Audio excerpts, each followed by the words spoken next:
So in a frying pan or deg, put some oil, heat some oil.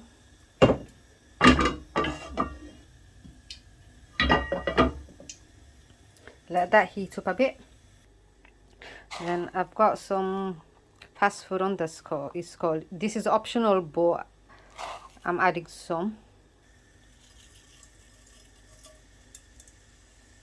Now I'm cooking hard chicken. This is quite a big size one. Normally it's not as big, but this one is a big size one. So for big size one, I'm going to use 3 blocks of ginger garlic cubes.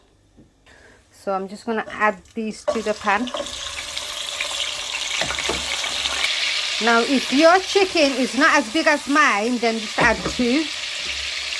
I've got here 2 big size onions, just roughly cut in quite big chunks.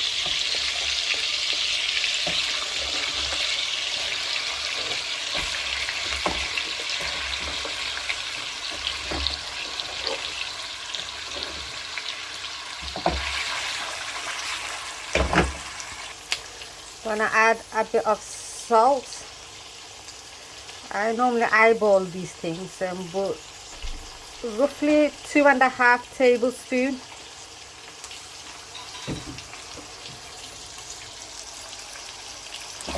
And then mix it a little.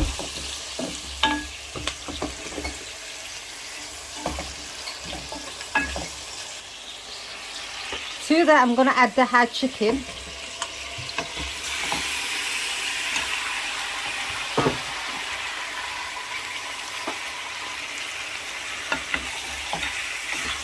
And mix it.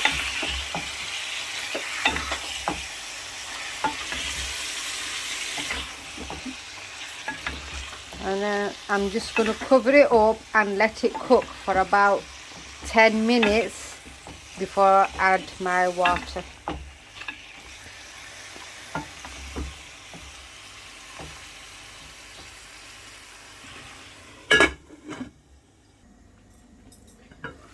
Right, to that I'm just going to add a bit of water so it doesn't burn.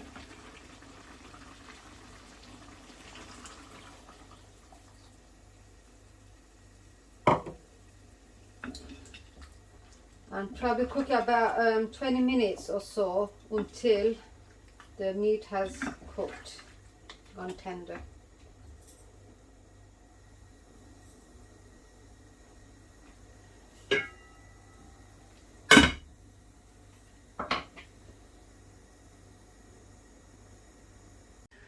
So it's been about half an hour actually. I had it on slow flame. As you can see, all the water has sort of reduced. And to test it if the meat has gone tender, just press on the meat and you'll see it comes off. So time to add my spices.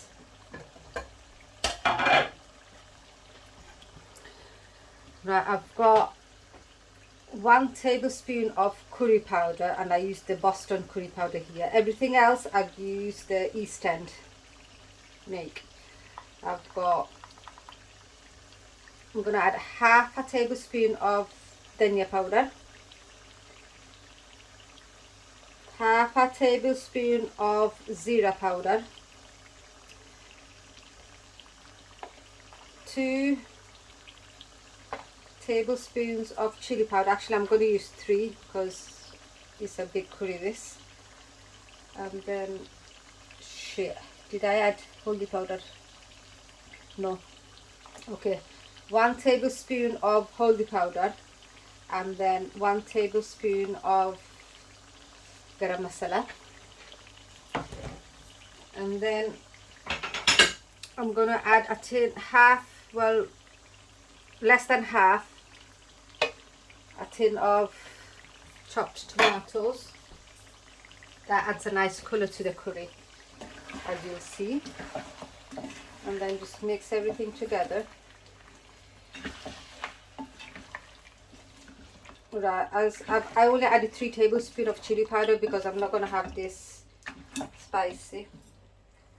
Right, increase my flame and just mix it properly so everything gets mixed together.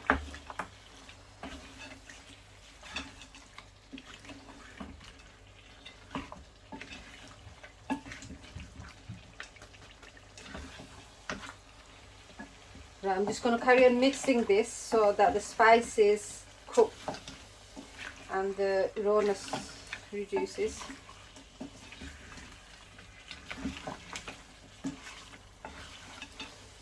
I am going to add a bit of water to this in a bit.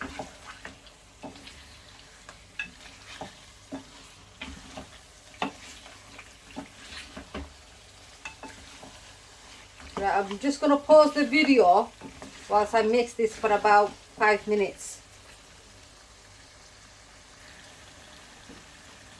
I'm just going to add a bit of hot water.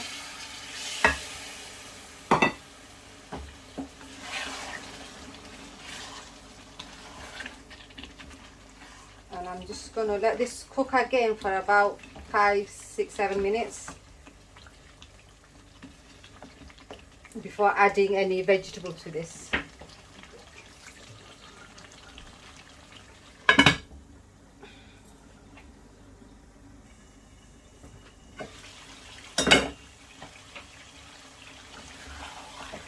Okay, I'll mix now and then. I'm just going to add my potatoes to this now actually.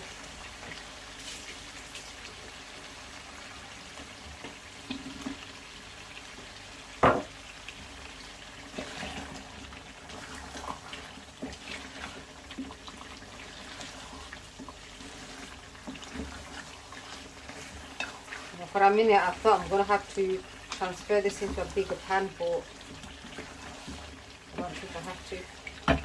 Lucky. Right, just cook that and add a bit of water now and then when you see the water is reduced, until the potatoes are cooked. So I'm just going to cover this and let it cook for about 2-3 minutes.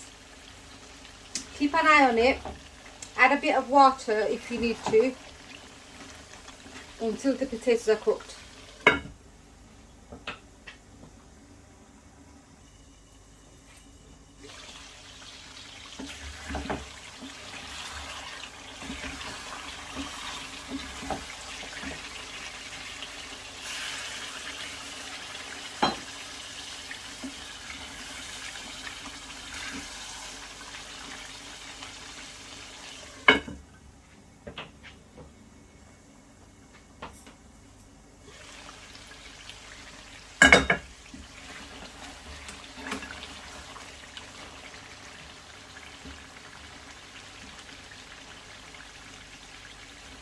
It needs to be a bit more cooked.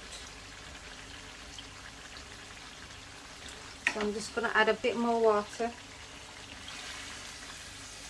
Let it cook for another 5-6 minutes before adding the remaining water.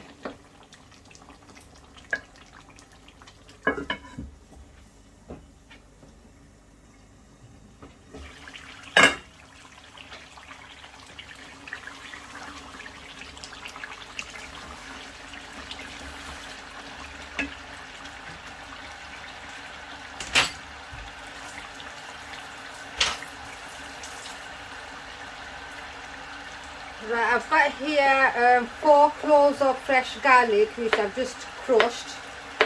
I'm just going to add that to my curry. And I've got my water boiling to add to the curry. Don't use cold water, it's just going to slow the process of the cooking. Always add hot water.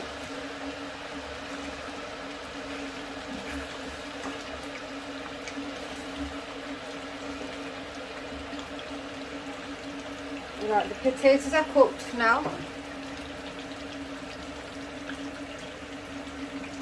See? I'm just gonna let the water boil and then finish the cooking off.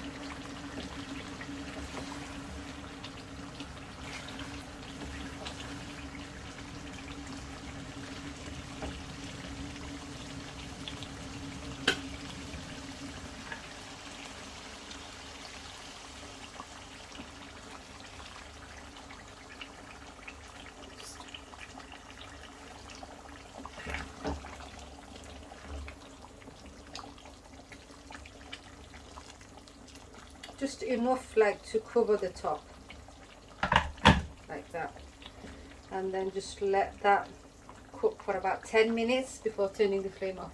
10-15 minutes. Oh yeah, coriander.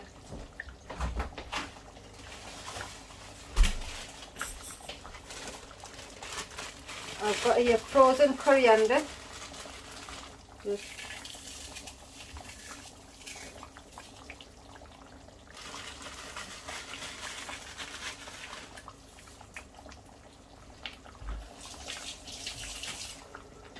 yeah, I'm just going to let that cook for 10 minutes and then that's it.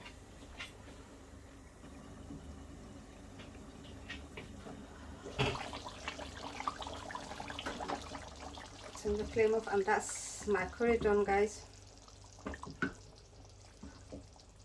You can sprinkle a bit of more extra coriander at the top for garnish, but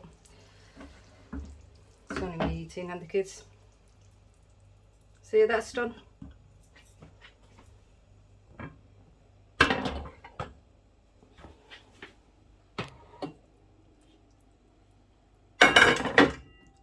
And that's my camera moving on its own.